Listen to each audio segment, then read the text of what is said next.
Hello, എല്ലാവർക്കും നമസ്കാരം. എല്ലാവർക്കും നമ്മുടെ പുതിയൊരു വീഡിയോയിലേക്ക് സ്വാഗതം. അപ്പോൾ അന്ന് രണ്ടോണ ദിവസമാണ് ഇന്നത്തെ ഒരു ദിവസം എന്ന് പറയണത് കേട്ടോ. അപ്പോൾ അടിപൊളി തലശ്ശേരി ദം ബീഫ് ബിരിയാണി വെച്ചിട്ടുണ്ടായിരുന്നു. ശ്രീകുട്ടൻ എത്തിയിട്ടുണ്ടായിരുന്നില്ല, പക്ഷേ അവൻ ടൂറ് പോയി എന്തായാലും അടിച്ച് പൊളിക്കല്ലേ. അപ്പം നമുക്ക് ഇവിടെ ആദ്യത്തിനുള്ളതല്ലേ, എന്തെങ്കിലുമൊക്കെ വെക്കണ്ടേ. അപ്പോൾ അത് കാരണം കൊണ്ട് ഇന്ന് ബിരിയാണി വെക്കാമെന്ന് വിചാരിച്ചു. കുറേ നാളായിട്ടുള്ള എൻ്റെ ഒരു ആഗ്രഹമായിട്ടാക്കി ബീഫ് ബിരിയാണി വെക്കണം എന്നുള്ളത്. അപ്പോൾ അത് രാവിലെ തന്നെ പുട്ടുണ്ടാക്കുകയാണ്. പിന്നെ തലേദിവസം എല്ലാ പണികളും കഴിഞ്ഞ കാരണം കൊണ്ട് ഇന്ന് അങ്ങനെ ക്ലീനിങ് അകത്ത് അങ്ങനെ അധികമില്ല കേട്ടോ. പുറത്താണ് ഇന്നത്തെ കൂടുതൽ ക്ലീനിങ് ഒക്കെ ഉള്ളത്. അപ്പോൾ ആ പുട്ടുണ്ടാക്കൽ തുടങ്ങണതിനൊപ്പം തന്നെ ചെറുപയർ വേവിക്കാനിട്ടുണ്ടായിരുന്നു. അപ്പോൾ അതാ ചെറുപയർ കറിയാണ് കേട്ടോ പുട്ടിന് ഉണ്ടാക്കണത്. അപ്പോൾ ഇവിടെ കുത്തി കാച്ചിട്ട് തന്നെയാണ് കൂടുതലും വയ്ക്കുക. അപ്പോൾ വെളിച്ചെണ്ണ ഒഴിച്ച് ചുവന്നുള്ളിയും വെളുത്തുള്ളിയും നന്നായി മൊരിയിച്ചതിന് ശേഷം കുത്തിപ്പൊടിച്ച മുളക് പൊടിയും കറിവേപ്പിലിട്ട് നന്നായിട്ട് മൊരിയിക്കും. പിന്നെ വേവിച്ച് വെച്ചാൽ നമ്മുടെ ചെറുപയർ ഇട്ട് കൊടുത്ത് ചാറോട് കൂടി ഒഴിച്ച് കാച്ചിയെടുക്കും കേട്ടോ. ഇത്രയുള്ള ഇതിൽ നാളികേരം അരച്ച് ചേർക്കുന്നതൊന്നും ഇവിടെ അത്ര ഇഷ്ടമില്ല. അത് കാരണം കൊണ്ട് ഇങ്ങനെ തന്നെയാണ് വയ്ക്കാറുള്ളൂ കേട്ടോ. അമ്മ ആ കാലത്ത് തന്നെ ഗോതമ്പ് കഞ്ഞിയാണ് അമ്മയ്ക്കുള്ളത് ഉണ്ടാക്കിയേക്കണത്. അപ്പോൾ ആൾ ചപ്പാത്തിയൊന്നും അങ്ങനെ ഇഷ്ടമില്ല കേട്ടോ. പല്ല് വേദന വരും എന്ന് പറയും. പിന്നെ ചപ്പാത്തി കുറേ കാലം കഴിക്കുമ്പോൾ നമുക്ക് അത്ര ഇഷ്ടപ്പെടില്ല. അപ്പോൾ ഗോതമ്പ് കഞ്ഞിയാണ് ആളുടെ വക ആൾ ഉണ്ടാക്കി വെച്ചേക്കണത്. പിന്നെ ദോശയും ഇഡ്ഡലി ആകുമ്പോഴാണ് കൂടുതലും കഴിക്കുക കേട്ടോ. പുട്ട് അത്ര വലിയ ഇഷ്ടമില്ല, പക്ഷെ നമുക്ക് പണിയെളുപ്പം പുട്ടാണല്ലോ. ഇന്ന് ദോശമാവ് നാട്ടിയതില്ല. അപ്പോൾ അതാ ബ്രേക്ക്ഫാസ്റ്റ് പുട്ടും ചെറുപയറും കട്ടൻ ചായയായിരുന്നു കേട്ടോ. പിന്നെ അത് കഴിഞ്ഞ് കുറേ കഴിഞ്ഞ് എനിക്ക് എഡിറ്റിംഗ് ഒക്കെ ഉണ്ടായിരുന്ന കാരണം കൊണ്ട് അതൊക്കെ അതിനിടയ്ക്ക് ചെയ്തുകൊണ്ടിരുന്നുണ്ടായിരുന്നു. അതൊന്നും വീഡിയോ എടുത്തിട്ടില്ല. അപ്പോൾ ആദ്യം തന്നെ ബീഫ് വയ്ക്കണതാണ്. 1 കിലോ ബീഫാണ്. അതിലേക്ക് 1 ടീസ്പൂണ് ഗരം മസാല പൗഡറാണ് കേട്ടോ ഞാൻ ഇട്ട് കൊടുത്തത്.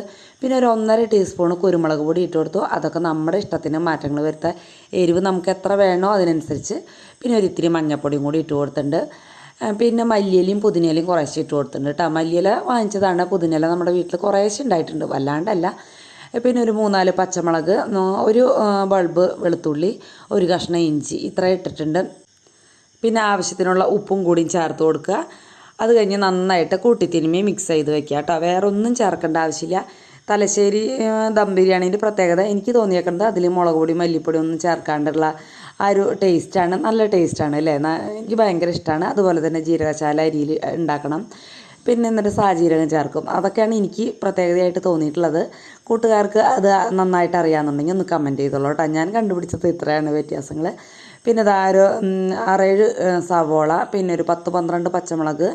1 കിലോയിലേക്ക് ഇത്രയും വേണം കേട്ടോ പച്ചമുളക്. പിന്നെ 2 ബൾബ് വെളുത്തുള്ളി, ഒരു കഷ്ണം ഇഞ്ചി. ചേട്ടൻ്റെ അവരവിടെ പറമ്പൊക്കെ ഇങ്ങനെ എടുത്തല്ലോ. അപ്പോൾ അത് കാരണം കൊണ്ട് അതിരിലേക്ക് കരിങ്കല്ലൊക്കെ ചെറിയ കരിങ്കല്ല് പീസുകളൊക്കെ എടുത്തിടുകയാണ്. ഒരു അതിര് തിരിച്ച് അങ്ങനെ ഇടാനായിട്ട്. അവിടെ മതിലുണ്ട്, പക്ഷെ അത് മണ്ണിൻ്റെ അടിയിൽ പോയി. തറ കെട്ടിയിട്ടുണ്ട്. പിന്നെ നമ്മുടെ ചക്ക മണ്ണുത്തിൽ നിന്ന് കൊണ്ടുവച്ചതാണ്. ഇത് ഈ കൊല്ലം നായച്ചക്കയായിട്ടുണ്ടായതാണോ, ചക്ക ഉണ്ടാവാൻ വഴിയില്ല, നായച്ചക്കയായിരിക്കും മിക്കവാറും. അടുത്ത കൊല്ലം തുടങ്ങിയൊക്കെ ഉണ്ടാവും എന്ന് പറയുന്നുണ്ട് കേട്ടോ.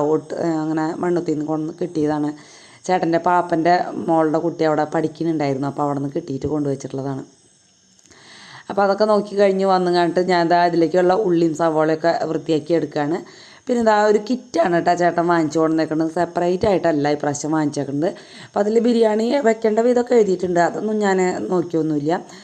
അപ്പോൾ ഒരു വെള്ളത്തിൻ്റെ അളവ് എടുക്കാൻ വേണ്ടിയിട്ട് ഒരു കപ്പിലേക്ക് ഇട്ട് കാണിട്ട് അതിൻ്റെ ഒരു അളവൊന്ന് നോക്കിയിട്ടാണ്. 1 കപ്പിന് 1.5 കപ്പ് വെള്ളം അതാണ് വേണ്ടത്. അതിനനുസരിച്ച് വെള്ളം ഞാൻ ആദ്യം തന്നെ തിളപ്പിക്കാനായിട്ട് വെച്ചു. പിന്നെ സവോള ഫ്രൈ ചെയ്യാനായിട്ട് ഇട്ടിട്ടുണ്ട് കേട്ടോ. വെളിച്ചെണ്ണയിൽ തന്നെയാണ് ഞാൻ ഉണ്ടാക്കുന്നത്. ആദ്യമൊക്കെ ഓയിലേ ഞാൻ ബിരിയാണി ഉണ്ടാക്കാറുള്ളൂ കേട്ടോ. പക്ഷേ വെളിച്ചെണ്ണയിൽ ഉണ്ടാക്കിയിട്ടും എനിക്കങ്ങനെ വലിയ പ്രത്യേകതയൊന്നും തോന്നുന്നില്ല. നല്ല ടേസ്റ്റൊക്കെ തോന്നുന്നുണ്ട്. ഇപ്പോൾ പിന്നെ പല വീഡിയോസിലും പലരും പറയുന്നുണ്ട് വെളിച്ചെണ്ണ അടിപൊളിയാണെന്ന് കേട്ടോ. അപ്പം ഞാനും ഇപ്പോൾ ഇപ്പനെ വെളിച്ചെണ്ണ ഉണ്ടാക്കി നോക്കിയിട്ട് എനിക്ക് നല്ല അടിപൊളിയായിട്ട് തോന്നി. അപ്പോൾ കുറച്ച് നെയ്യ് ഒഴിച്ചു. പിന്നെ ബാക്കി നമ്മൾ സവോള ഫ്രൈ ചെയ്ത ആ വെളിച്ചെണ്ണയും കൂടി ഒഴിച്ചു. പിന്നെ നമ്മൾ മസാല അതിൽ കിട്ടിയ എല്ലാ മസാലകളോട്ടും പെരിഞ്ചീരകം മാത്രം മാറ്റി വെച്ചു കേട്ടോ. പിന്നെ ബേ ലീഫ് അതിലുണ്ടായിരുന്നില്ല, അത് ഞാൻ എൻ്റെ കയ്യിൽ നിന്ന് എടുത്തു കേട്ടോ. പിന്നെ സാജീരകം എന്നാണാവോ ഷാജീരകം എന്നാണാവോ പറയുക അല്ലേ, അതും കൂടി ഇട്ട് കൊടുത്തിട്ടുണ്ട്. പിന്നെ നമ്മുടെ കഴുകി വെച്ച അരി ഇട്ട് കൊടുത്ത് നന്നായിട്ടൊന്ന് ഫ്രൈ ആക്കി എടുക്കാൻ കേട്ടോ. പിന്നെ ഞാൻ അതിലേക്ക് ആവശ്യത്തിനുള്ള ഉപ്പിട്ടു. പിന്നെ വെള്ളം 1 കപ്പിന് 1.5 കപ്പ് വെള്ളം അനുസരിച്ച് ഒഴിച്ചു. തിളച്ച് കഴിയുമ്പോൾ ഒരു മീഡിയം ഫ്ലെയിമിലേക്കൊക്കെ ആക്കി മാറ്റി വെക്കണം. അല്ലെങ്കിൽ പെട്ടെന്ന് വെള്ളം വറ്റി പോയിട്ട് നമുക്ക് അരി വെന്ത് കിട്ടില്ല കേട്ടോ. 1.5 കപ്പാകുമ്പോൾ. അപ്പോൾ അതൊന്ന് ശ്രദ്ധിക്കുക. ഇടയ്ക്കൊന്ന് ഇളക്കി കൊടുത്ത് മീഡിയം അല്ലെങ്കിൽ ലോ ഫ്ലെയിമിൽ ഇട്ടാലും മതി. അപ്പോൾ ബീഫ് റെഡിയാക്കാൻ വേണ്ടിയിട്ട് 4 സവാള എടുത്തിട്ടുണ്ട്. അതിലേക്ക് ഒരു 10-12 പച്ചമുളക്, 2 ബൾബ് വെളുത്തുള്ളി, ഒരു കഷ്ണം ഇഞ്ചി, ഇത്രയും ചതച്ച് ചേർത്തിട്ടുണ്ട്. അതൊന്ന് വഴണ്ട് വരുമ്പോൾ 2 3 തക്കാളി ഇട്ടാൽ വലിയ തക്കാളി വെച്ചാൽ 2 തക്കാളി മതി. അതും കൂടി നന്നായിട്ടൊന്ന് മൂടി വെച്ച് വേവിച്ചെടുത്തു കേട്ടോ. തക്കാളി നന്നായിട്ട് വഴണ്ടിയെടുത്തു. അപ്പം അത്ര സമയമാകുമ്പോഴേക്കും നമ്മുടെ അരിയിലത്തെ വെള്ളമൊക്കെ വറ്റി കഴിഞ്ഞു. ശരിക്കും വെന്തിട്ടില്ല, ഒന്നും കൂടി ഡ്രൈ ആവാനുണ്ട്. ഇപ്പോൾ പിന്നെ ഞാൻ തീ ഓഫ് ചെയ്ത് മൂടി വെച്ചു കേട്ടോ. ഇത് ഞാൻ ഷോർട്ട് വീഡിയോ ആയിട്ട് ഇടുന്നുണ്ട് കേട്ടോ, എഡിറ്റ് ചെയ്തിട്ട്. അപ്പോൾ അപ്പോഴേക്കും തക്കാളിയൊക്കെ റെഡിയായി. അതിലേക്ക് മല്ലിയിലയും പുതിനയിലയും കറിവേപ്പിലയും ഒക്കെ കൂടി ഇട്ട് കൊടുത്തിട്ടുണ്ട്. അതും കൂടി ഇട്ട് കൊടുത്ത് നന്നായിട്ടൊന്ന് മിക്സ് ചെയ്തതിന് ശേഷം നമുക്ക് ബീഫ് ഇട്ട് കൊടുക്കാം കേട്ടോ.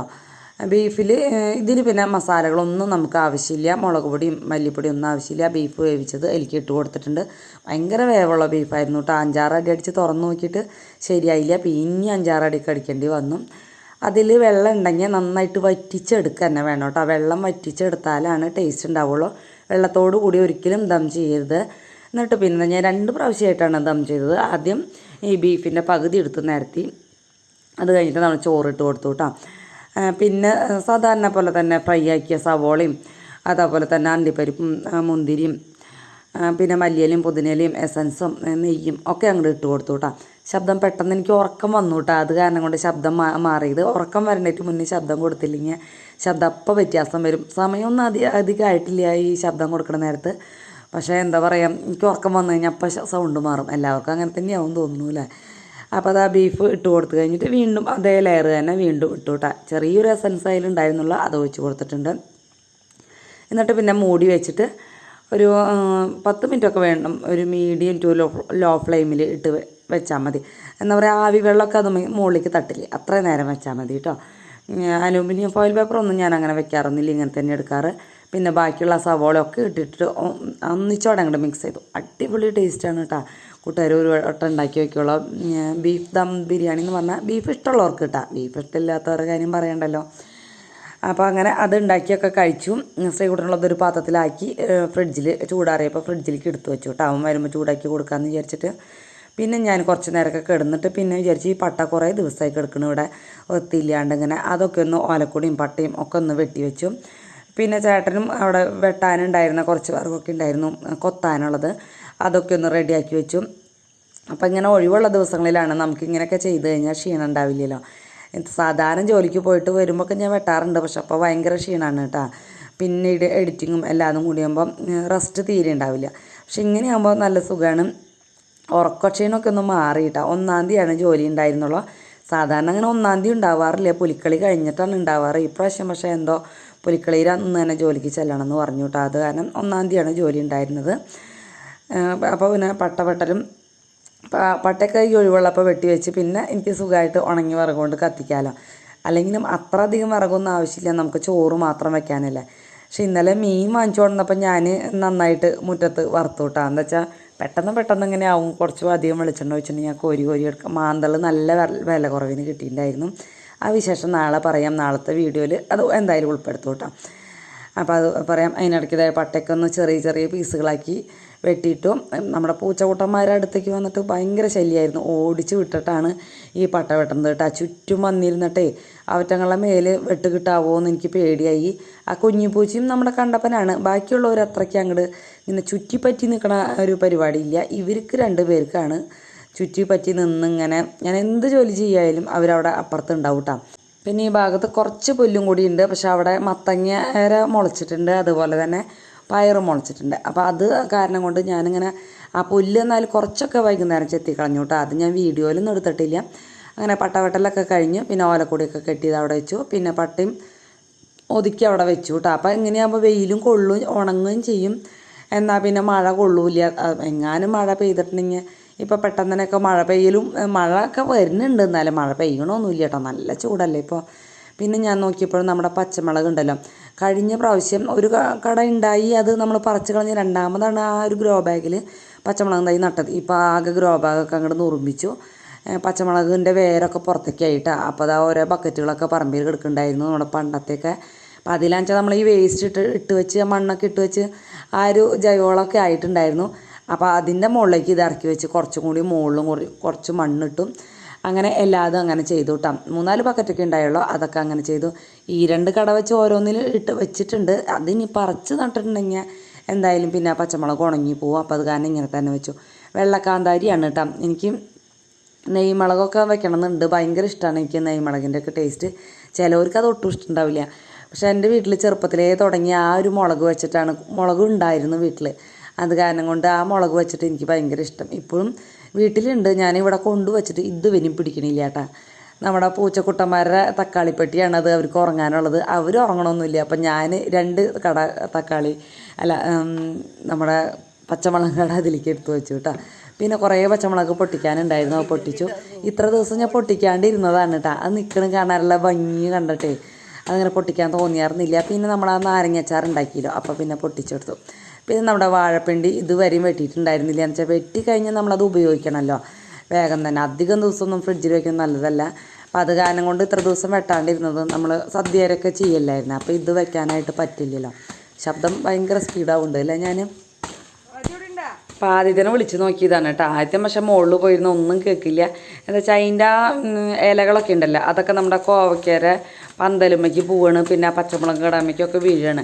അപ്പോൾ എനിക്കങ്ങനെ പിടിക്കാനായിട്ട് പറ്റില്ല. അപ്പോൾ അതൊന്ന് ഒടിക്കാൻ വേണ്ടിയിട്ടാണ് അവനെ വിളിച്ചത്. പക്ഷെ അവൻ കേട്ടൊന്നുമില്ല. ലാസ്റ്റ് ഞാൻ തന്നെ പിന്നെ കൈ എത്തിച്ച് അത് ഒടിച്ചിട്ടു. അല്ലെങ്കിൽ അതൊക്കെ പോവും, ആ പന്തലതൊക്കെ പോവും. അത് കാരണം കൊണ്ട് അങ്ങനെ ഒടിച്ചിട്ടു കേട്ടോ. വണ്ണം കുറഞ്ഞൊരു പിണ്ടിയായിരുന്നു അതിൻ്റെ ഉള്ളിലുണ്ടായിരുന്നു. അത്ര വലിയ വാഴയൊന്നും അങ്ങനെ വളമൊന്നും ഇട്ടിട്ടില്ല കേട്ടോ. നമ്മുടെ ഈ എന്താ പറയുക പച്ചക്കറി വേസ്റ്റും അങ്ങനത്തെ വളം മാത്രമേ ഇട്ടിട്ടുള്ളൂ. ഇംഗ്ലീഷ് വളമൊന്നും ഒരു വാഴയ്ക്ക് ഇട്ടിട്ടില്ല. അടുത്ത വാഴയും കൂടി കുലച്ചിട്ടുണ്ട് കേട്ടോ. ഒരു സന്തോഷമല്ലേ നമ്മുടെ വീട്ടിൽ അങ്ങനെ കുലയ്ക്കുമ്പോൾ. ശരിക്കും പറയാൻ ഓരോന്നോരോന്ന് പറിച്ച് നടണം. പക്ഷേ ചേട്ടൻ അങ്ങനെ ആ വാഴക്കന്ന് ഇളക്കിയെടുക്കാനായിട്ട് അത്ര അങ്ങോട്ട് അറിയണില്ല. അപ്പോൾ പിന്നെ വാഴക്കന്ന് നമുക്ക് ഒത്തുകൊണ്ടിട്ട് കാര്യമില്ല. അതിലും ഭേദം അത് അവിടെ തന്നെ നിൽക്കുകയാണ്. പിന്നെ എന്തെങ്കിലും വളമൊക്കെ നന്നായിട്ട് ഇട്ട് കൊടുക്കണം. വലിയ വലിപ്പമുള്ള വാഴ ഇതുപോലെ കുലച്ചിട്ടില്ല കേട്ടോ. ചെറിയ വാഴകളൊക്കെ കുലച്ച് വരുന്നുണ്ട്. അതപ്പോൾ 3-4 പീസാക്കി എന്നിട്ട് ഞാൻ ഫ്രിഡ്ജിൽ കൊണ്ടുവച്ചു കേട്ടോ. ഇടയ്ക്കിടയ്ക്ക് പരിപ്പിട്ടിട്ടും പയറിട്ടിട്ടും മുതിരിട്ടിട്ടൊക്കെ മാറി മാറി വെക്കാമല്ലോ. 2-3 തരത്തിലൊക്കെ വെക്കാമല്ലോ വാഴപ്പിണ്ടി. എനിക്കിഷ്ടമാണ് കേട്ടോ വാഴപ്പിണ്ടിയൊക്കെ കറി വെക്കുന്നത്. അങ്ങനെ എനിക്കിന്ന് മാത്രമല്ല ഇവിടെ എല്ലാവർക്കും നല്ല ഇഷ്ടമൊക്കെ തന്നെയാണ്. അത് കഴിഞ്ഞത് അവിടുത്തെ പുല്ലൊക്കെ കുറച്ച് നേരം ചെത്തിക്കളഞ്ഞ് പിന്നെ മുറ്റൊക്കെ അടിച്ചു.